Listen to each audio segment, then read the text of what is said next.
ਵਾਹਿਗੁਰੂ ਜੀ ਕਾ ਖਾਲਸਾ ਵਾਹਿਗੁਰੂ ਜੀ ਕੀ ਫਤਿਹ। ਟੀਵੀ 84 ਦੇ ਸਾਰੇ ਦਰਸ਼ਕ ਤੇ ਸਰੋਤੇ ਜਿਹੜੇ ਇਸ ਵਕਤ ਸਾਡੇ ਨਾਲ ਨਾਰਥ ਅਮਰੀਕਾ ਦੇ ਵਿੱਚੋਂ ਜੁੜੇ ਹੋਏ ਆ ਜਾਂ ਫਿਰ ਸੋਸ਼ਲ ਮੀਡੀਆ ਦੇ ਰਾਹੀਂ ਦੁਨੀਆ ਭਰ ਦੇ ਵਿੱਚ ਸਾਨੂੰ ਦੇਖ ਰਹੇ ਆ, ਉਹਨਾਂ ਸਾਰਿਆਂ ਦਾ ਮੈਂ ਅਮਰਵੀਰ ਸਿੰਘ ਅੱਜ ਇਸ ਪ੍ਰੋਗਰਾਮ ਦੇ ਵਿੱਚ ਤਹਿ ਦਿਲੋਂ ਸਵਾਗਤ ਕਰਦਾ। ਵਿਊਅਰਸ, ਜਿਵੇਂ ਕਿ ਆਉਣ ਵਾਲੀ ਜਿਹੜੀ ਸੈਟਰਡੇ ਆ ਯਾਨੀ ਕਿ ਪਰਸੋਂ ਨੂੰ ਜਿਹੜੀ ਨਿਊਯਾਰਕ ਦੇ ਵਿੱਚ ਦੂਜੀ ਲਾਰਜੈਸਟ ਗੈਦਰਿੰਗ ਹੁੰਦੀ ਹੈ ਸਿੱਖਾਂ ਦੀ ਅਮਰੀਕਾ ਦੇ ਵਿੱਚ, ਨਿਊਯਾਰਕ ਦੀ 32ਵੀਂ ਸਿੱਖ ਡੇ ਪਰੇਡ ਜਿਹੜੀ ਹੈ ਉਹ ਹੋਣ ਜਾ ਰਹੀ ਹੈ ਪਰਸੋਂ ਨੂੰ, ਸੈਟਰਡੇ ਨੂੰ, ਸ਼ਨੀਵਾਰ ਨੂੰ। ਸੋ ਜਿੱਥੇ ਅਸੀਂ ਇਸ ਸਿੱਖ ਡੇ ਪਰੇਡ ਬਾਬਤ ਅੱਜ ਗੱਲਬਾਤ ਕਰਾਂਗੇ ਜਾਂ ਇਹਦਾ ਜਿਹੜਾ ਇਤਿਹਾਸਿਕ ਪਿਛੋਕੜ ਹੈ, ਕਿਵੇਂ 1984 ਤੋਂ ਬਾਅਦ ਜਦੋਂ ਹਮਲਾ ਕੀਤਾ ਗਿਆ ਦਰਬਾਰ ਸਾਹਿਬ ਤੇ ਇਸ ਪਰੇਡ ਦੀ ਸ਼ੁਰੂਆਤ ਹੁੰਦੀ ਹੈ, ਇਹਦਾ ਜਿਹੜਾ ਨੀਂਹ ਹੈ ਉਹੀ ਕਹਿ ਲਓ ਵੀ ਆਜ਼ਾਦੀ ਨੂੰ ਮੁੱਖ ਰੱਖਦਿਆਂ ਨਿਊਯਾਰਕ ਤੇ ਇੱਥੇ ਟਰਾਈ ਸਟੇਟ ਦੇ ਜਿਹੜੇ ਸਿੱਖ ਸੀ ਉਹਨਾਂ ਵੱਲੋਂ ਰੱਖਿਆ ਗਿਆ ਸੀ। ਮੁੱਢ ਹੀ ਇਹਦਾ 1984 ਦੀ ਜਿਹੜੀ ਅਟੈਕ ਸੀ ਉਹਦੇ ਤੋਂ ਬਾਅਦ ਰੱਖਿਆ ਗਿਆ ਸੀ। ਸੋ ਜਿੱਥੇ ਇਸ ਪਰੇਡ ਬਾਬਤ ਗੱਲਬਾਤ ਕਰਾਂਗੇ, ਉੱਥੇ ਹੀ ਪੰਜਾਬ ਦੇ ਵਿੱਚ ਜਿਹੜੀ ਸਿਆਸਤ ਇਸ ਵਕਤ ਚੱਲ ਰਹੀ ਹੈ ਉਸ ਮੁਤਲਕ ਵੀ ਅੱਜ ਅਸੀਂ ਗੱਲਬਾਤ ਕਰਾਂਗੇ। ਪੰਜਾਬ ਦੇ ਵਿੱਚ ਜਿਹੜੀਆਂ ਪੰਥਕ ਧਿਰਾਂ ਹੈਗੀਆਂ ਨੇ ਆਜ਼ਾਦੀ ਦੀ ਸੰਘਰਸ਼ ਨੂੰ ਅੱਗੇ ਲੀਡ ਕਰ ਰਹੀਆਂ ਨੇ ਤੇ ਖਾਸ ਤੌਰ ਤੇ ਪੰਜਾਬ ਦੀ ਸਿਆਸਤ ਦੇ ਵਿੱਚ ਇਸ ਵਕਤ ਕਿਵੇਂ ਦਾ ਮਾਹੌਲ ਬਣਿਆ ਹੋਇਆ ਹੈ, ਕਿਵੇਂ ਦੇ ਜਿਹੜੇ ਸਮੀਕਰਨ ਨੇ ਉਹ ਬਣੇ ਹੋਏ ਨੇ, ਇਸ ਬਾਬਤ ਅੱਜ ਦੀ ਸਾਰੀ ਗੱਲਬਾਤ ਦੇ ਲਈ ਸਾਡੇ ਨਾਲ ਨਿਊ ਜਰਸੀ ਤੋਂ ਸਰਦਾਰ ਬੂਟਾ ਸਿੰਘ ਖੜੌਦ, ਜਿਹੜੇ ਕਿ ਅਮਰੀਕਾ ਦੇ ਅਕਾਲੀ ਦਲ ਅੰਮ੍ਰਿਤਸਰ ਦੇ ਕਨਵੀਨਰ ਨੇ, ਉਹ ਸਾਡੇ ਨਾਲ ਜੁੜੇ ਹੋਏ ਨੇ। ਆਓ ਉਹਨਾਂ ਨਾਲ ਮਿਲ ਕੇ ਅੱਜ ਦੀ ਵਿਚਾਰ ਚਰਚਾ ਦੀ ਸ਼ੁਰੂਆਤ ਕਰਦੇ ਹਾਂ। ਬੂਟਾ ਸਿੰਘ ਜੀ, ਤੁਹਾਡਾ ਸਵਾਗਤ ਹੈ ਜੀ। ਫਤਿਹ ਦੀ ਸਾਂਝ ਪਾਈਏ। ਵਾਹਿਗੁਰੂ ਜੀ ਕਾ ਖਾਲਸਾ ਵਾਹਿਗੁਰੂ ਜੀ ਕੀ ਫਤਿਹ ਜੀ। ਬੂਟਾ ਸਿੰਘ ਜੀ, ਸ਼ੁਰੂਆਤ ਕਰੀਏ। ਜਿਵੇਂ ਮੈਂ ਗੱਲ ਕੀਤੀ ਹੈ ਪਰੇਡ ਦੀ ਸ਼ੁਰੂਆਤ ਵੀ 84 ਦੇ ਅਟੈਕ ਤੋਂ ਬਾਅਦ ਹੋਈ ਸੀ। ਸੋ ਅੱਜ ਜਿਸ ਮੁਕਾਮ ਤੇ ਇਹ ਪਰੇਡ ਪਹੁੰਚੀ ਹੈ, ਜਿਹੜੀ ਕਿ ਪਰਸੋਂ ਨੂੰ ਹੋਣ ਜਾ ਰਹੀ ਹੈ, ਕੀ ਕਹਿਣਾ ਚਾਹੋਗੇ ਇਸ ਬਾਬਤ? ਇਹ ਇੱਕ ਹਿਸਟੋਰੀਕਲ ਪਰੇਡ ਹੈ ਜੀ। ਇਹ ਆਪਣੇ ਆਪ ਦੇ ਵਿੱਚ ਇੱਕ ਨਵੇਕਲੀ ਪਰੇਡ ਹੈ, ਨਗਰ ਕੀਰਤਨ ਹੈ ਨਾਰਥ ਅਮਰੀਕਾ ਦਾ, ਜਿਹਦੀ ਆਪਣੀ ਪਹਿਚਾਣ ਹੈ। 1984 ਤੋਂ ਪਹਿਲਾਂ ਨਾਰਥ ਬੇਸਿਕਲੀ ਟਰਾਈ ਸਟੇਟ ਦੇ ਨਿਊਯਾਰਕ, ਨਿਊ ਜਰਸੀ, ਕਨੈਟੀਕਟ ਦੇ ਸਿੱਖ ਜਿਹੜੇ ਸੀ ਜੀ, ਉਹ ਇੰਡੀਆ ਦੀ ਪਰੇਡ ਦੇ ਵਿੱਚ ਹੀ ਪਾਰਟਿਸਿਪੇਟ ਕਰਦੇ ਹੁੰਦੇ ਸੀ। ਜਦੋਂ 1984 ਦਾ ਅਟੈਕ ਹੋਇਆ ਦਰਬਾਰ ਸਾਹਿਬ ਤੇ ਜੀ, ਉਸ ਤੋਂ ਬਾਅਦ 1987 ਦੇ ਵਿੱਚ ਸਿੱਖਾਂ ਨੇ ਆਪਣੀ ਵੱਖਰੀ ਲੀਕ ਖਿੱਚ ਲਈ ਸੀ। ਉਹ ਤੋਂ ਬਾਅਦ ਇਹ ਨਿਰੰਤਰ ਇਸੇ ਤਰ੍ਹਾਂ ਪਰੇਡ ਹੁੰਦੀ ਆ ਰਹੀ ਪਿਛਲੇ 32 ਸਾਲ ਤੋਂ। ਮੈਂ ਸਮਝਦਾ ਕਿ ਜਿਹੜੀ ਨਿਊਯਾਰਕ ਦੀ ਸਿੱਖ ਡੇ ਪਰੇਡ ਹੈ, ਇਹ ਇੱਕ ਸਿੱਖ ਨੇਸ਼ਨ ਦਾ ਸੁਨੇਹਾ ਦਿੰਦੀ ਆ, ਕਿਉਂਕਿ ਅਟੈਕ ਤੋਂ ਬਾਅਦ ਅਮਰੀਕਾ ਵਰਗੇ ਵੱਡੇ ਮੁਲਕ ਨੇ ਵੀ ਸਿੱਖਾਂ ਨੂੰ ਇੱਕ ਨੇਸ਼ਨ ਮੰਨ ਲਿਆ ਸੀ। ਮਨਹਾਟਨ ਦੇ ਵਿੱਚ ਜਿੰਨੀਆਂ ਵੀ ਪਰੇਡਾਂ ਹੁਣ ਤੱਕ ਹੋਣੀਆਂ, ਉਹ ਜਿਹੜੇ ਮੁਲਕ ਨੇ ਜਾਂ ਨੇਸ਼ਨ ਨੇ ਉਹੀ ਕਰਦੇ ਆ ਰਹੇ ਨੇ। ਇੱਕ ਸਿੱਖੀ ਆ ਜਿਹੜੇ ਸਟੇਟਲੈਸ ਲੋਕ ਨੇ ਤੇ ਉਹ ਆਪਣੀ ਪਰੇਡ ਕੱਢਦੇ ਨੇ। ਸੋ ਮੈਂ ਸਮਝਦਾ ਕਿ ਇਹ ਇੱਕ ਬਹੁਤ ਅਹਿਮ ਪਰੇਡ ਹੈ। ਸਦੀ ਦਾ ਤੀਜਾ ਹਿੱਸਾ ਹੋ ਗਿਆ ਇਸ ਪਰੇਡ ਨੂੰ ਨਿਕਲਦਿਆਂ। ਜਦੋਂ ਜਿਹੜੇ ਵੀ ਪ੍ਰਬੰਧਕਾਂ ਨੇ ਉਸ ਸਮੇਂ ਤੋਂ ਲੈ ਕੇ ਹੁਣ ਤੱਕ ਇਸ ਪਰੇਡ ਨੂੰ 4 ਚੰਨ ਲਾਏ ਨੇ, ਜਿਹਦੇ ਵਿੱਚ ਟਰਾਈ ਸਟੇਟ ਦੇ ਗੁਰਦੁਆਰਿਆਂ ਦਾ ਬਹੁਤ ਵੱਡਾ ਯੋਗਦਾਨ ਹੈ। ਸੋ ਮੈਂ ਸਾਰਿਆਂ ਨੂੰ ਮੁਬਾਰਕਬਾਦ ਵੀ ਦਿੰਦਾ ਕਿ ਸਾਰਿਆਂ ਨੇ ਆਪਣਾ ਬਣਦਾ ਸਮੇਂ ਤੇ ਯੋਗਦਾਨ ਪਾਇਆ। ਸੋ ਇਹ ਪਰੇਡ ਇੱਕ ਬਹੁਤ ਅਹਿਮ ਪਰੇਡ ਹੈ, ਜਿਹੜੀ ਪਰਸੋਂ ਨੂੰ ਮਨਹਾਟਨ ਦੀਆਂ ਗਲੀਆਂ ਦੇ ਵਿੱਚ ਨਿਕਲੇਗੀ, ਜਿਹਦੇ ਨਾਲ ਇੱਕ ਆਜ਼ਾਦ ਨੇਸ਼ਨ ਦਾ ਸੁਨੇਹਾ ਵੀ ਨਾਲੋਂ ਨਾਲ ਚੱਲਦਾ ਜੀ। ਜੀ ਬਿਲਕੁਲ। ਤੇ ਬੂਟਾ ਸਿੰਘ ਜੀ, ਜਿਹੜੀ ਜਿਵੇਂ ਇਸ ਪਰੇਡ ਦਾ ਜਿਹੜਾ ਮੁੱਖ ਮੋਟਿਵ ਸੀ, ਨਿਸ਼ਾਨਾ ਸੀ, ਉਹ ਆਜ਼ਾਦੀ ਸੀ। ਇਹਦੀ ਜਿਹੜੀ ਨੀਂਹ ਹੈ ਉਹੀ ਆਜ਼ਾਦੀ ਦੇ ਹੱਕ ਦੇ ਲਈ ਇਸ ਦੀ ਸ਼ੁਰੂਆਤ ਹੋਈ ਹੈ ਵੀ ਅਸੀਂ ਭਾਰਤ ਨਾਲੋਂ ਵੱਖਰੇ ਹੋ ਕੇ ਆਪਣੀਆਂ ਜਿਹੜੀਆਂ ਐਕਟੀਵਿਟੀਜ਼ ਨੇ ਉਹ ਸ਼ੁਰੂ ਕੀਤੀਆਂ ਨੇ। ਸੋ ਅੱਜ ਜਿਹੜੀਆਂ ਡਾਇਸਪੋਰਾ ਦੀਆਂ ਐਕਟੀਵਿਟੀਜ਼ ਨੇ ਉਹ ਇੱਥੇ ਅਮਰੀਕਾ ਦੇ ਵਿੱਚ ਹੋਣ, ਕੈਨੇਡਾ ਦੇ ਵਿੱਚ ਹੋਣ, ਓਨਟਾਰੀਓ ਦੇ ਵਿੱਚ ਵੀ ਰੈਕਗਨਾਈਜ਼ ਹੋਇਆ। 1984 ਦਾ ਜਿਹੜਾ ਕਤਲੇਆਮ ਸੀ ਨਸਲਕੁਸ਼ੀ ਵਜੋਂ ਕਨੈਟੀਕਟ ਦੇ ਵਿੱਚ ਰੈਕਗਨਾਈਜ਼ ਹੋਇਆ। ਬਾਕੀ ਸ਼ਹਿਰ ਜਿਹੜੇ ਹੈਗੇ ਆ, ਦਰਜਨ ਤੋਂ ਵਧੇਰੇ ਸ਼ਹਿਰ ਨੇ ਅਮਰੀਕਾ ਦੇ ਜਿਨ੍ਹਾਂ ਨੇ ਪ੍ਰੋਕਲੇਮੇਸ਼ਨਸ ਦਿੱਤੀਆਂ ਨੇ। ਤੇ ਖਾਲਸਾ ਸਾਜਣਾ ਦਿਵਸ ਦੀ ਰੈਕਗਨੀਸ਼ਨ ਅਸੀਂ ਇਸ ਸਾਰੇ ਮਹੀਨੇ ਦੇ ਵਿੱਚ ਦੇਖ ਰਹੇ ਹਾਂ, ਥਾਂ ਹੋ ਰਹੀਆਂ ਨੇ। ਸੋ ਇਹ ਜਿੱਥੇ ਇੱਕ ਪਾਸੇ ਇਹ ਐਕਟੀਵਿਟੀਜ਼ ਚੱਲ ਰਹੀਆਂ ਨੇ, ਉੱਥੇ ਉਹੀ ਇੰਡੀਅਨ ਗਵਰਨਮੈਂਟ ਦੀਆਂ ਜਿਹੜੀਆਂ ਇੰਟਰਫੀਅਰੈਂਸਿਸ ਨੇ ਉਹਦੀਆਂ ਵੀ ਖਬਰਾਂ ਨਾਲ ਬਰਾਬਰ ਆ ਰਹੀਆਂ ਨੇ। ਜਰਮਨ ਦੇ ਵਿੱਚੋਂ ਸਾਡੇ ਸਾਹਮਣੇ ਖਬਰ ਹੈ। ਸੋ ਇਹ ਜਿਹੜਾ ਕੰਪੈਰੀਜ਼ਨ ਹੈਗਾ ਜਾਂ ਡਾਇਸਪੋਰਾ ਦੇ ਵਿੱਚ ਜਿਹੜੀਆਂ ਸਿੱਖ ਐਕਟੀਵਿਟੀਜ਼ ਨੇ ਉਹਨਾਂ ਨੂੰ ਤੁਸੀਂ ਜਦੋਂ ਪਿਛਲੇ ਸਮੇਂ ਦੇ ਨਾਲ ਕੰਪੇਅਰ ਕਰਕੇ ਦੇਖਦੇ ਹੋ, ਕੀ ਸਮਝਦੇ ਹੋ ਕਿ ਅੱਜ ਦੀਆਂ ਜਿਹੜੀਆਂ ਐਕਟੀਵਿਟੀਜ਼ ਨੇ ਉਹ ਕਿਸ ਦਿਸ਼ਾ ਵੱਲ ਜਾ ਰਹੀਆਂ ਨੇ ਜਾਂ ਇਹ ਗੱਲ ਕਿੱਧਰ ਨੂੰ ਜਾ ਰਹੀ ਹੈ? ਦੇਖੋ, ਮੈਂ ਸਮਝਦਾ ਕਿ ਸਿੱਖ ਕੌਮ ਜਿੱਥੇ ਜਿੱਥੇ ਵੀ ਕੰਮ ਕਰ ਰਹੀ ਆ, ਚਾਹੇ ਕੋਈ ਅਮਰੀਕਨ ਸਿਸਟਮ 'ਚ ਕੰਮ ਕਰ ਰਿਹਾ, ਚਾਹੇ ਕੋਈ ਸਿੱਖਾਂ ਦੀ ਆਜ਼ਾਦੀ ਤੇ ਕੰਮ ਕਰ ਰਿਹਾ, ਚਾਹੇ ਕੋਈ ਅਮਰੀਕਨ ਸਿਸਟਮ ਦੇ ਵਿੱਚ ਸਾਡਾ ਬੱਚਾ ਇਲੈਕਟਡ ਹੋ ਕੇ ਗਿਆ, ਜਿੱਥੇ ਜਿੱਥੇ ਵੀ ਸਿੱਖ ਕੰਮ ਕਰ ਰਹੇ ਨੇ, ਮੇਰਾ ਖਿਆਲ ਆ ਵੀ ਸਾਰਿਆਂ ਨੂੰ ਆਪਣੀ ਕੌਮ ਦਾ ਫਿਕਰ ਹੈ, ਆਪਣੀ ਆਇਡੈਂਟੀਟੀ ਦਾ ਫਿਕਰ ਹੈ, ਆਪਣੇ ਨੇਸ਼ਨ ਦਾ ਫਿਕਰ ਹੈ। ਤੁਸੀਂ ਪਿਛਲੇ 2-2.5 ਸਾਲ 'ਚ ਵੇਖ ਰਹੇ ਹੋ ਕਿ ਆਪਣੀ ਕੌਮ ਦੇ ਬਹੁਤ ਜੰਗ ਬੱਚੇ, ਬਹੁਤ ਆਰਗੇਨਾਈਜੇਸ਼ਨਾਂ ਨੇ ਬਹੁਤ ਵੱਡੇ ਕੰਮ ਕੀਤੇ ਨੇ। ਜੀ ਸੋ ਮੈਨੂੰ ਵੀ ਬਹੁਤ ਪਿਛਲੇ ਕੁਝ ਸਾਲ ਕੁ ਤੋਂ ਅਮਰੀਕਨ ਸਿਸਟਮ ਤੇ ਯੂਨਾਈਟਿਡ ਨੇਸ਼ਨ ਵਿੱਚ ਜਾਣ ਦਾ ਮੌਕਾ ਮਿਲਿਆ। ਮੈਂ ਗੱਲ ਤੁਹਾਨੂੰ ਕਹਿ ਸਕਦਾ ਕਿ ਜਦੋਂ ਕੋਈ ਸਿੱਖਾਂ ਦੀ ਗੱਲ, ਚਾਹੇ ਤੁਸੀਂ ਅਮਰੀਕਨ ਸਿਸਟਮ 'ਚ ਕਰਦੇ ਆ, ਚਾਹੇ ਯੂਨਾਈਟਿਡ ਨੇਸ਼ਨ 'ਚ ਕਰਦੇ ਆ, ਉੱਥੇ ਇੰਡੀਆ ਦੀ ਜਿਹੜੀ ਐਂਟੀ ਸਿੱਖ ਲੌਬੀ ਆ, ਉਹ ਇੱਕਦਮ ਪਹੁੰਚਦੀ ਆ ਉੱਥੇ ਤੁਹਾਡੇ ਸਾਰੇ ਕੰਮ ਨੂੰ ਸਾਫ਼ ਕਰਨ ਵਾਸਤੇ। ਸੋ ਮੇਰਾ ਖਿਆਲ ਆ ਵੀ ਹੁਣ ਇਹਨਾਂ ਦੀ ਪੇਸ਼ ਨਹੀਂ ਜਾਣੀ, ਕਿਉਂਕਿ ਸਿੱਖ ਜਿਹੜਾ ਆ, ਡਾਇਸਪੋਰਾ ਸਿੱਖ ਹੈ ਜਿਹੜਾ, ਉਹ ਬੜਾ ਤਕੜਾ ਹੋ ਗਿਆ, ਉਹ ਸਮਝ ਗਿਆ ਸਾਰੀ ਗੱਲਬਾਤ ਨੂੰ।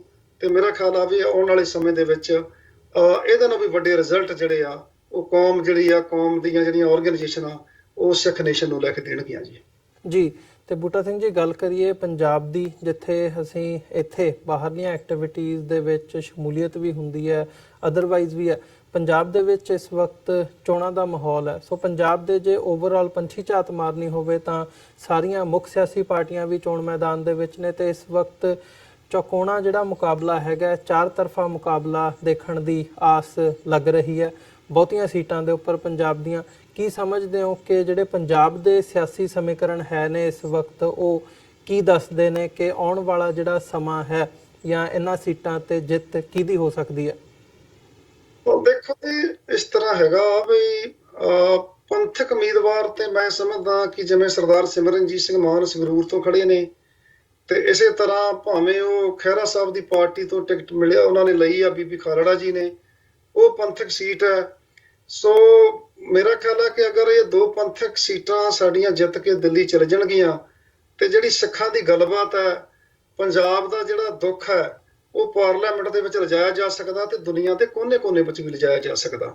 ਮੈਂ ਤੁਹਾਨੂੰ ਇੱਥੇ ਜ਼ਿਕਰ ਕਰਨਾ ਚਾਹੁੰਦਾ ਕਿ ਜਦੋਂ ਇਹ ਤੀਜਾ ਫਰੰਟ ਬਣਿਆ ਸੀ, ਤਾਂ ਮੈਂ ਬਲਵਿੰਦਰ ਸਿੰਘ ਬੈਂਸ, ਜਿਹੜੇ ਬੈਂਸ ਭਰਾ ਨੇ, ਇਹ ਸ਼੍ਰੋਮਣੀ ਅਕਾਲੀ ਦਲ ਅੰਮ੍ਰਿਤਸਰ ਦੇ ਵਿੱਚੋਂ ਗਏ ਨੇ, ਤੇ 2004 ਦੇ ਇਲੈਕਸ਼ਨਾਂ ਦੇ ਵਿੱਚ ਮੈਂ ਤੇ ਬਲਵਿੰਦਰ ਸਿੰਘ ਬੈਂਸ ਨੇ ਇਕੱਠੇ ਕੰਮ ਵੀ ਕੀਤਾ। ਤੇ ਮੈਂ ਬੈਂਸ ਸਾਹਿਬ ਨੂੰ ਵੀ ਕਾਲ ਕੀਤਾ ਸੀ ਵੀ ਤੁਸੀਂ ਜਿਹੜਾ ਸੰਗਰੂਰ ਦੀ ਸੀਟ ਹੈ, ਉਹ ਸਰਦਾਰ ਸਿਮਰਨਜੀਤ ਸਿੰਘ ਮਾਨ ਹੁਣਾਂ ਲਈ ਛੱਡ ਦਿਓ, ਤਾਂ ਕਿ ਸਿੱਖਾਂ ਦੀ ਗੱਲ ਚੱਲਦੀ ਰਹਿ ਜਾਊਗੀ, ਕਿਉਂਕਿ ਤੁਸੀਂ ਉਹ ਗੱਲਾਂ ਨਹੀਂ ਕਰ ਸਕਦੇ, ਤੁਹਾਨੂੰ ਰਾਸ਼ਟਰ ਦੇ ਨਾਲ ਚੱਲਣਾ ਪੈਂਦਾ। ਭਾਵੇਂ ਉਹ ਦੋਨੇ ਭਾਈ MLA ਸੀ, ਪਰ ਜਦੋਂ ਰਾਸ਼ਟਰਪਤੀ ਦੀ ਗੱਲ ਆਈ, ਉਹਦੀਆਂ ਵੋਟਾਂ ਉਹਨਾਂ ਨੇ ਜਿਹੜੀਆਂ ਹੈਗੀਆਂ ਉਹ ਬੀਜੇਪੀ ਦੇ ਕੈਂਡੀਡੇਟ ਨੂੰ ਪਾਈਆਂ ਸੀ। ਇਹ ਕਿਹਾ ਸੀ ਕਿ ਕਾਂਗਰਸ ਨੇ ਦਰਬਾਰ ਸਾਹਿਬ ਤੇ ਅਟੈਕ ਕਰਾਇਆ ਤੇ ਬੀਜੇਪੀ ਨੇ ਕਰਵਾਇਆ ਸੀਗਾ।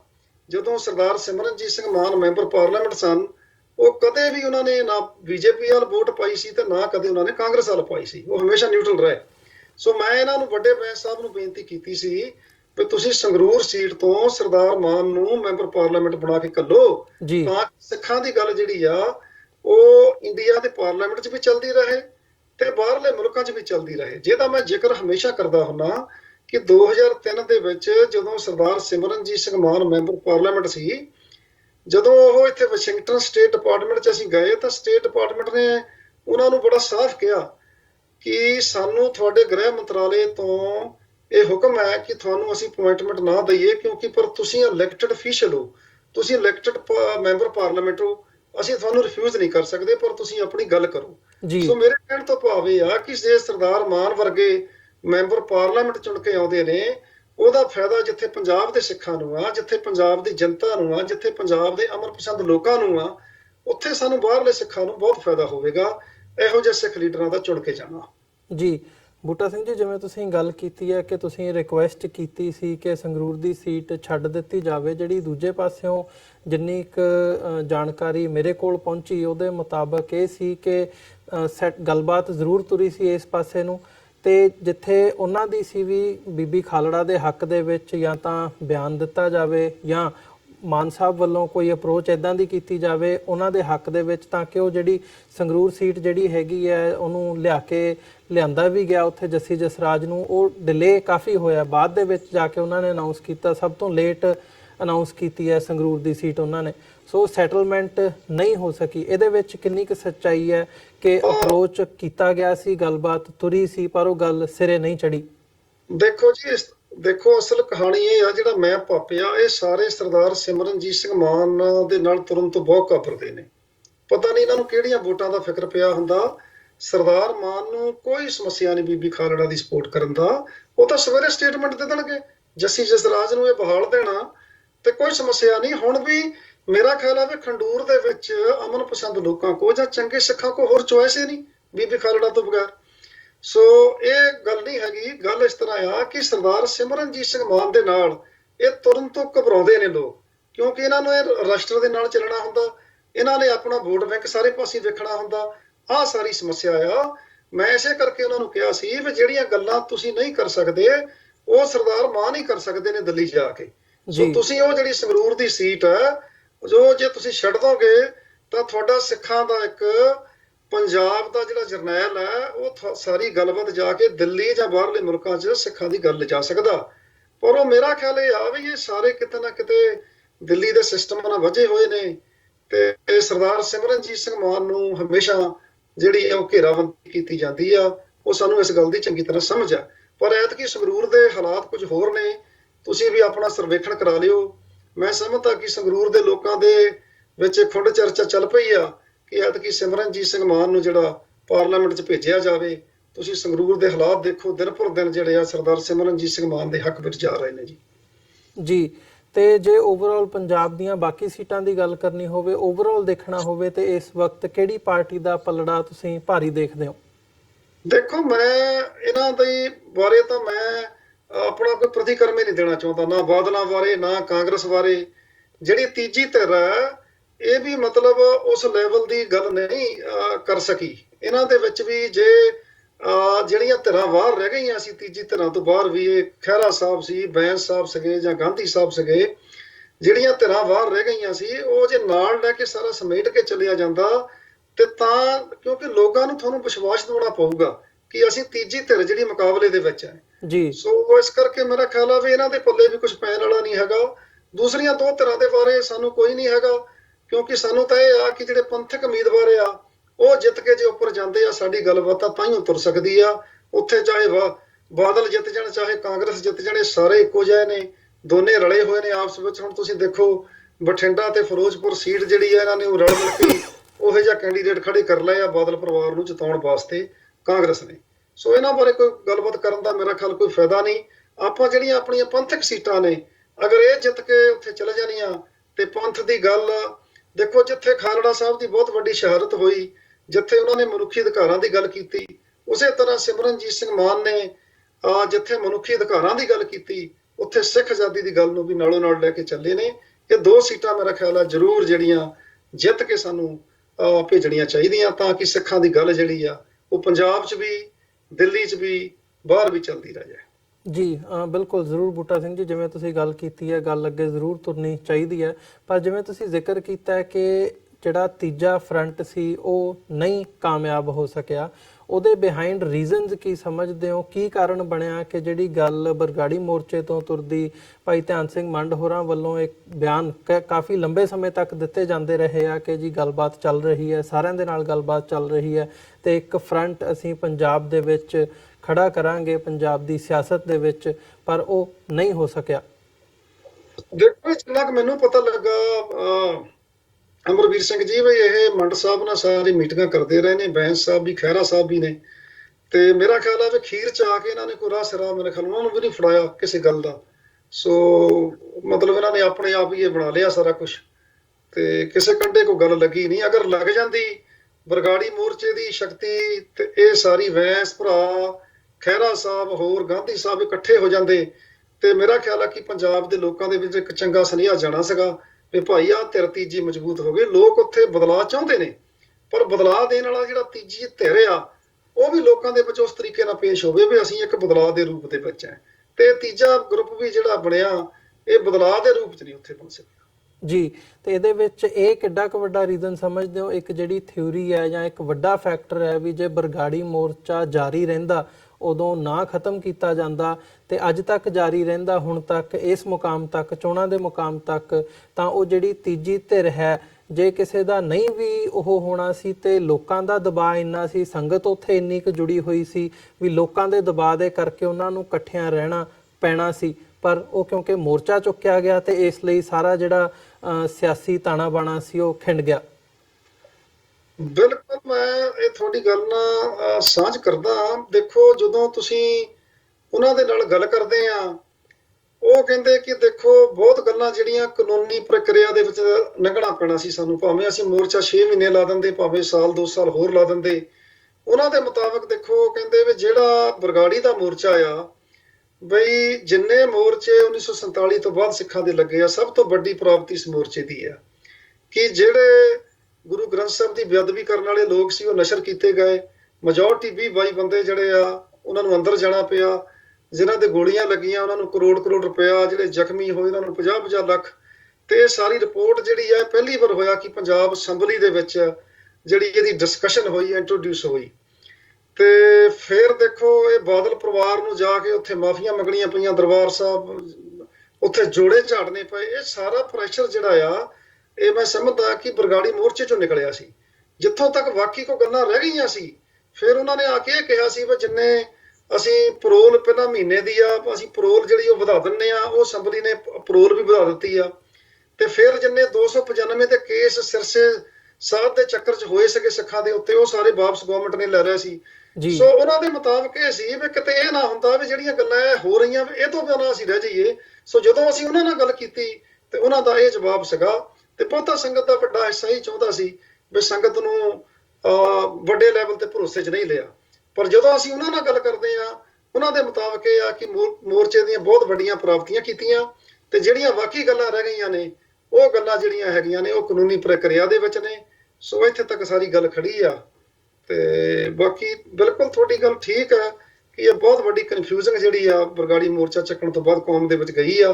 ਵੈਸੇ ਹੌਲੀ ਇਹ ਸਾਰਾ ਕੁਝ ਨਿਕਲ ਰਿਹਾ, ਤੇ ਲੋਕ, ਪੰਜਾਬ ਦੇ ਲੋਕ ਇਹ ਚਾਹੁੰਦੇ ਨੇ, ਕਿਉਂਕਿ ਉਹਨਾਂ ਨੇ ਬਾਦਲ ਦਲ ਵੀ ਵੇਖ ਲਿਆ, ਕਾਂਗਰਸ ਵੀ ਵੇਖ ਲਈ ਆ, ਆਪ ਵਾਲੇ ਆ ਗਏ ਉਹ ਵੀ ਵੇਖ ਲਿਆ, ਤੇ ਲੋਕ ਪੰਜਾਬ ਦੇ ਚਾਹੁੰਦੇ ਆ ਕਿ ਕੋਈ ਪੰਥਕ ਤਰ੍ਹਾਂ ਜਾਂ ਪੰਥਕ ਸਭਾ 'ਚ ਕੰਮ ਕਰਨ ਵਾਲੇ ਲੋਕਾਂ ਨੂੰ ਮੌਕਾ ਦਿੱਤਾ ਜਾਵੇ, ਤਾਂ ਕਿ ਪੰਥ ਦੀ ਗੱਲ ਜਿਹੜੀ ਆ ਉਹ ਨਾਲੋਂ ਨਾਲ ਤੁਰਦੀ ਰਹੇ। ਜੀ, ਤੇ ਜ਼ਰੂਰ ਬੂਟਾ ਸਿੰਘ ਜੀ, ਜਿਵੇਂ ਇਹ ਸਾਰਾ ਪਾਰਟ ਹੈ, ਤੇ ਆਉਣ ਵਾਲੇ ਸਮੇਂ ਦੇ ਵਿੱਚ ਕੀ ਉਮੀਦ ਕੀਤੀ ਜਾ ਸਕਦੀ ਹੈ ਵੀ ਜਿਹੜਾ ਇਹ ਫਰੰਟ ਬਣਿਆ ਸੀ, ਇੱਕ ਕਨਫਿਊਜ਼ਨ ਦੇ ਵਿੱਚੋਂ ਜਿਹੜਾ ਦੂਜਾ ਪੜਾਅ ਸ਼ੁਰੂ ਕਰਨ ਦੀ ਗੱਲ ਹੋਈ ਸੀ, ਉਹ ਵੀ ਕਿਤੇ ਨਹੀਂ ਨਜ਼ਰ ਆਇਆ। ਇੱਕ ਕੋਸ਼ਿਸ਼ ਜ਼ਰੂਰ ਹੋਈ ਕੈਂਡੀਡੇਟ ਫੀਲਡ ਕਰਨ ਦੀ, 4 ਨਾਮ ਅਨਾਉਂਸ ਵੀ ਕੀਤੇ ਗਏ, ਪਰ ਉਹ ਵੀ ਸਾਰੇ ਖਿੰਡ-ਪੁੰਡ ਗਏ, ਉਹ ਵੀ ਗੱਲ ਜਾਂਦੀ ਲੱਗੀ। ਤੇ ਅੱਜ ਜਿਹੜੀ ਸਥਿਤੀ ਹੈ, ਇਹਦੇ ਵਿੱਚੋਂ ਆਉਣ ਵਾਲੇ ਸਮੇਂ ਦੇ ਵਿੱਚ ਕੀ ਉਮੀਦ ਕੀਤੀ ਜਾ ਸਕਦੀ ਹੈ ਕਿ ਪੰਥਕ ਹਿੱਤਾਂ ਨੂੰ ਮੁੱਖ ਰੱਖਦਿਆਂ ਜਿਹੜੀਆਂ ਧਿਰਾਂ ਨੇ ਉਹ ਇਕੱਠੀਆਂ ਹੋ ਸਕਦੀਆਂ ਨੇ? ਦੇਖੋ, ਇਸ ਤਰ੍ਹਾਂ ਹੈ ਜੀ, ਪੰਥਕ ਧਿਰਾਂ ਤਾਂ ਹੁਣ ਉੱਥੇ ਜਿਹੜਾ ਯੂਨਾਈਟਿਡ ਅਕਾਲੀ ਦਲ ਅੰਮ੍ਰਿਤਸਰ ਜਾਂ ਸੁਤੰਤਰ ਅਕਾਲੀ ਦਲ, ਉਹ ਤਾਂ ਨਾਲ ਹੀ ਇਕੱਠੇ ਨੇ, ਦੇ ਆਲ ਟੁਗੇਦਰ ਜਿਹੜਾ ਇਲੈਕਸ਼ਨਾਂ ਦੇ ਵਿੱਚ ਇੱਕ ਦੂਸਰੇ ਦੀ ਸਪੋਰਟ ਕਰ ਰਹੇ ਨੇ, ਕਿਉਂਕਿ ਸਾਡੇ 3 ਕੈਂਡੀਡੇਟ ਖੜੇ ਨੇ ਜੀ। ਇਹਨਾਂ ਦਾ ਬਰਗਾੜੀ ਮੋਰਚੇ ਵਾਲਿਆਂ ਦਾ ਕੈਂਡੀਡੇਟ ਖੜਾ ਇੱਥੋਂ, ਇੱਕ ਤਾਂ ਫਰੀਦਕੋਟ ਤੋਂ IAS ਸਵਰਨ ਸਿੰਘ, ਤੇ ਸਰਦਾਰ ਸਿਮਰਨਜੀਤ ਸਿੰਘ ਮਾਨ ਸੰਗਰੂਰ ਤੋਂ ਨੇ, ਗੁਰਸੇਵਕ ਸਿੰਘ ਜਵਾਹਰ ਕੇ ਬਠਿੰਡੇ ਤੋਂ ਨੇ। ਇਹ 3 ਉਮੀਦਵਾਰ ਨੇ ਬੇਸਿਕਲੀ। ਤੇ ਇਹਨਾਂ ਦੇ ਵਿੱਚ ਜਿਹੜੀਆਂ ਪੰਥਕ ਧਿਰਾਂ ਉਹ ਤਾਂ ਇਕੱਠੀਆਂ ਨੇ ਸਾਰੀਆਂ, ਜਿਹੜੀਆਂ ਬਰਗਾੜੀ ਮੋਰਚੇ ਦੇ ਵਿੱਚ ਸੀਗੀਆਂ, ਉਹ ਤਾਂ ਇਕੱਠੀਆਂ ਪਾਰਟਿਸਿਪੇਟ ਕਰ ਰਹੀਆਂ ਨੇ ਸਾਰੀਆਂ ਜੀ। ਹਾਂਜੀ ਜੀ, ਚਲੋ ਬੂਟਾ ਸਿੰਘ ਜੀ, ਕੋਈ ਅੰਤ ਦੇ ਵਿੱਚ ਜ਼ਰੂਰ ਕੋਈ ਮੈਸੇਜ, ਜਿੱਥੇ ਤੱਕ ਸਾਡਾ ਇਹ ਗੱਲ ਜਾ ਰਹੀ ਹੈ ਅੱਜ ਦੀ, ਤੁਸੀਂ ਮੈਸੇਜ ਕੋਈ ਦੇਣਾ ਚਾਹੋ, ਖਾਸ ਤੌਰ ਤੇ ਚੋਣਾਂ ਦੇ ਮੁਤਾਬਕ, ਚੋਣਾਂ ਨੂੰ ਮੁੱਖ ਰੱਖਦਿਆਂ ਹੋਇਆਂ ਇੱਥੋਂ ਬਾਹਰਲੀ ਧਰਤੀ ਤੇ ਜਿਹੜੇ ਸਿੱਖ ਬੈਠੇ ਆ? ਹਾਂ, ਮੈਂ ਤਾਂ ਦੇਖੋ ਜੀ ਇਹੀ ਬੇਨਤੀ ਕਰਨੀ ਚਾਹੁੰਦਾ। ਦੇਖੋ, ਅਗਰ ਤੁਸੀਂ ਪੰਥਕ ਉਮੀਦਵਾਰਾਂ ਨੂੰ ਉੱਥੋਂ ਚੁਣ ਕੇ ਭੇਜੋ, ਜਿਵੇਂ ਖਾਸ ਕਰਕੇ ਹੁਣ ਸਾਡੇ ਬੱਚਿਆਂ ਨੇ ਕਿੰਨੀ ਵਾਰ ਅਸਾਈਲਮ ਲਈ ਆ ਬਾਹਰਲੇ ਮੁਲਕਾਂ ਦੇ ਵਿੱਚ ਆ ਕੇ, ਤੇ ਅਸੀਂ ਇਕਨੋਮਿਕਲੀ ਤਕੜੇ ਹੋਏ। ਮੇਰਾ ਹਲਕਾ ਦੁਆਬੇ ਤੋਂ ਆ ਜੀ, ਅੱਜ ਦੁਆਬੇ ਦੇ ਵਿੱਚ ਕੋਠੀਆਂ ਬਣ ਰਹੀਆਂ, ਤੇ ਮੈਂ ਸਮਝਦਾ ਕਿ ਜਿਹੜੇ ਬੱਚਿਆਂ ਨੇ ਆ ਕੇ ਅਸਾਈਲਮਾਂ ਲਈਆਂ ਇੱਥੇ, ਅੱਜ ਉਹ ਇੱਥੇ ਆਪਣੇ ਰੁਜ਼ਗਾਰ ਤੇ ਲੱਗੇ ਹੋਏ ਨੇ, ਅਸੀਂ ਇਕਨੋਮਿਕਲੀ ਤਕੜੇ ਹੋਏ। ਤੇ ਨਾਲੇ ਦੂਜੀ ਗੱਲ ਇਹ ਆ ਕਿ ਅਸੀਂ ਉੱਥੇ ਦੇ ਸਿਸਟਮ ਤੋਂ ਆਪਣੀ ਜਾਨ ਬਚਾਈ ਸਾਡੇ ਬੱਚਿਆਂ ਨੇ ਜੀ, ਕਿਉਂਕਿ ਹਮੇਸ਼ਾ ਇੰਡੀਅਨ ਸਟੇਟ ਦੀ ਇਹ ਕੋਸ਼ਿਸ਼ ਰਹੀ ਆ ਕਿ ਸਿੱਖ ਬੱਚਿਆਂ ਨੂੰ ਅਮਰੀਕਾ ਦੀ ਧਰਤੀ ਤੇ ਅਸਾਈਲਮਾਂ ਨਾ ਦਿੱਤੀਆਂ ਜਾਣ। ਸੋ ਇੱਥੇ ਦੀ ਸਟੇਟ ਡਿਪਾਰਟਮੈਂਟ ਦੇ ਅਸੀਂ ਬੜਾ ਐਪਰੀਸ਼ੀਏਟ ਕਰਦੇ ਇਹਨਾਂ ਦਾ, ਜਿਨ੍ਹਾਂ ਨੇ ਸਿੱਖ ਬੱਚਿਆਂ ਦੇ ਲਈ ਅੱਜ ਵੀ ਅਸਾਈਲਮਾਂ ਜਿਹੜੀਆਂ ਖੁੱਲੀਆਂ ਕੀਤੀਆਂ ਹੋਈਆਂ। ਤੇ ਤੁਸੀਂ 2015 ਤੋਂ ਬਾਅਦ ਵੀ ਦੇਖ ਲਓ ਸ਼੍ਰੋਮਣੀ ਅਕਾਲੀ ਦਲ ਅੰਮ੍ਰਿਤਸਰ ਦੇ ਉੱਤੇ ਕਿੰਨੇ ਕੇਸ ਪਾਏ, ਵਰਕਰਾਂ ਤੇ ਕੇਸ ਪਾਏ। ਸੋ ਇੱਥੋਂ ਦੀ ਸਟੇਟ ਡਿਪਾਰਟਮੈਂਟ ਦੀ ਸਾਰਾ ਇਹ ਨਿਗਾਹ ਦੇ ਵਿੱਚ ਹੈ। ਸੋ ਮੇਰੀ ਤਾਂ ਇਹ ਬੇਨਤੀ ਹੈ ਪੰਜਾਬ ਦੇ ਲੋਕਾਂ ਨੂੰ ਕਿ ਸੰਗਰੂਰ ਤੋਂ ਸਰਦਾਰ ਸਿਮਰਨਜੀਤ ਸਿੰਘ ਮਾਨ ਨੂੰ ਤੁਸੀਂ ਮੈਂਬਰ ਪਾਰਲੀਮੈਂਟ ਬਣਾ ਕੇ ਭੇਜੋ, ਤਾਂ ਕਿ ਸਿੱਖਾਂ ਦੀ ਆਜ਼ਾਦੀ ਦੀ ਗੱਲ, ਅਮਨ ਪਸੰਦ ਲੋਕਾਂ ਦੀ ਗੱਲ ਜਿਹੜੀ ਆ ਉਹ ਚੱਲਦੀ ਰਹੇ। ਨਾਲੇ ਮੇਰੀ ਬੇਨਤੀ ਟਰਾਈ ਸਟੇਟ ਦੇ ਸਿੱਖਾਂ ਨੂੰ, ਈਸਟ ਕੋਸਟ ਦੇ ਸਿੱਖਾਂ ਨੂੰ ਆ ਕਿ ਵੱਧ ਤੋਂ ਵੱਧ 27 ਤਰੀਕ ਨੂੰ ਜਿਹੜੀ ਨਿਊਯਾਰਕ ਦੇ ਵਿੱਚ ਸਿੱਖ ਡੇ ਪਰੇਡ ਹੈ, ਨਗਰ ਕੀਰਤਨ ਹੈ, ਉਹਦੇ 'ਚ ਹਮ ਕੇ ਪਹੁੰਚੋ। ਕਿਉਂਕਿ ਇਸ ਵਾਰ ਪਹਿਲਾਂ ਸਾਡਾ ਸ਼੍ਰੋਮਣੀ ਅਕਾਲੀ ਦਲ ਅੰਮ੍ਰਿਤਸਰ ਦਾ ਇੱਕ ਵੱਖਰਾ ਫਲੋਟ ਲੱਗਦਾ ਸੀ ਜੀ। ਇਸ ਅਸੀਂ ਕੌਮ ਦਾ ਹੁਕਮ ਮੰਨ ਕੇ ਅਸੀਂ ਸਾਰੀਆਂ ਪੰਥਕ ਜਥੇਬੰਦੀਆਂ ਇੱਕੋ ਫਲੋਟ ਦੇ ਮਗਰ, ਜਿਹੜਾ ਸੰਤ ਬਾਬਾ ਜਰਨੈਲ ਸਿੰਘ ਦਾ ਫਲੋਟ ਹੋਊਗਾ ਉਹਦੇ ਮਗਰ ਅਸੀਂ ਚੱਲਾਂਗੇ। ਸੋ ਇਸ ਵਾਰ ਅਸੀਂ ਸ਼੍ਰੋਮਣੀ ਅਕਾਲੀ ਦਲ ਅੰਮ੍ਰਿਤਸਰ ਆਪਣਾ ਫਲੋਟ ਨਹੀਂ ਲਾ ਰਿਹਾ, ਤੇ ਉਹ ਸਾਰਾ ਅਸੀਂ ਸਾਰੀਆਂ ਜਥੇਬੰਦੀਆਂ ਇਕੱਠੀਆਂ ਹੋ ਕੇ ਇੱਕ ਫਲੋਟ ਦੇ ਮਗਰ ਚੱਲਾਂਗੇ।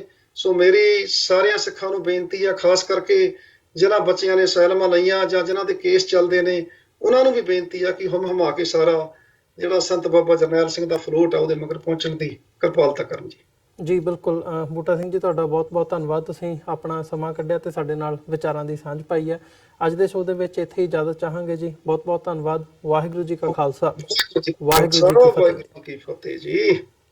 ਵਿਊਅਰਸ, ਉਮੀਦ ਕਰਦੇ ਹਾਂ ਕਿ ਸਾਡੀ ਇਹ ਅੱਜ ਦੀ ਗੱਲਬਾਤ ਅਕਾਲੀ ਦਲ ਅੰਮ੍ਰਿਤਸਰ ਦੇ ਅਮਰੀਕਾ ਯੂਨਿਟ ਦੇ ਜਿਹੜੇ ਕਨਵੀਨਰ ਨੇ ਬੂਟਾ ਸਿੰਘ ਖੜੌਦ, ਉਹਨਾਂ ਦੇ ਨਾਲ ਇਹ ਸਾਡੀ ਗੱਲਬਾਤ ਤੁਹਾਨੂੰ ਜ਼ਰੂਰ ਪਸੰਦ ਆਈ ਹੋਵੇਗੀ। ਤੇ ਜਿਵੇਂ ਅੰਤ ਦੇ ਵਿੱਚ ਉਹਨਾਂ ਨੇ ਅਪੀਲ ਕੀਤੀ ਹੈ ਕਿ ਜਿਹੜੀ ਇਹ 27 ਤਰੀਕ ਨੂੰ ਨਿਊਯਾਰਕ ਦੇ ਦਿਲ ਦੇ ਵਿੱਚ, ਮੈਨਹੈਟਨ ਦੇ ਵਿੱਚ ਇਹ ਜਿਹੜੀ ਪਰੇਡ ਹੈ ਨਿਕਲ ਰਹੀ ਹੈ, 32ਵੀਂ ਸਿੱਖ ਡੇ ਪਰੇਡ, ਖਾਲਿਸਤਾਨੀ ਜਿਹੜੀ ਪਰੇਡ ਹੈ ਇਹ ਕੱਢੀ ਜਾ ਰਹੀ ਹੈ। ਸੋ ਇਹਦਾ ਲਾਈਵ ਪ੍ਰਸਾਰਣ ਜਿਹੜਾ ਹੈ ਉਹ ਤੁਸੀਂ TV 84 ਤੇ ਵੀ ਦੇਖ ਸਕੋਗੇ।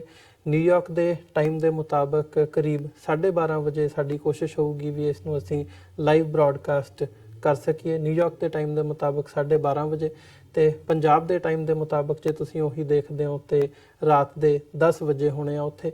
ਸੋ ਇਹ ਟਾਈਮਿੰਗ ਹੈਗੀ ਆ। ਥੋੜਾ ਬਹੁਤਾ ਜੇ ਕੋਈ ਪਰੇਡ ਪਹਿਲਾਂ ਤੁਰਦੀ ਹੈ ਜਾਂ ਪਿੱਛੋਂ ਤੁਰਦੀ ਹੈ, ਲੇਟ ਹੁੰਦਾ, ਡਿਲੇ ਹੁੰਦਾ, ਉਹਦੇ ਮੁਤਾਬਕ ਟਾਈਮ ਐਡਜਸਟ ਕੀਤਾ ਜਾਵੇਗਾ। ਬਟ ਅਦਰਵਾਈਜ਼ 12:30 ਵਜੇ ਨਿਊਯਾਰਕ ਦੇ ਟਾਈਮ ਦੇ ਮੁਤਾਬਕ ਸਾਡੀ ਕੋਸ਼ਿਸ਼ ਹੋਵੇਗੀ ਕਿ ਅਸੀਂ ਇਹਨੂੰ ਇੱਥੋਂ ਲਾਈਵ ਬ੍ਰੌਡਕਾਸਟ ਕਰ ਸਕੀਏ। ਸੋ ਇਹਨਾਂ ਹੀ ਸ਼ਬਦਾਂ ਦੇ ਨਾਲ ਅੱਜ ਦੇ ਸ਼ੋਅ ਦੇ ਵਿੱਚ ਤੁਹਾਡੇ ਕੋਲੋਂ ਇੱਥੇ ਹੀ ਇਜਾਜ਼ਤ ਚਾਹਾਂਗੇ। ਦੁਬਾਰਾ ਫਿਰ ਕੱਲ ਨੂੰ ਤੁਹਾਡੇ ਨਾਲ ਮੁਲਾਕਾਤ ਹੋਵੇਗੀ। ਤਦ ਤੱਕ ਲਈ ਇਜਾਜ਼ਤ ਦਿਓ ਜੀ। ਵਾਹਿਗੁਰੂ ਜੀ ਕਾ ਖਾਲਸਾ, ਵਾਹਿਗੁਰੂ ਜੀ ਕੀ ਫਤਿਹ।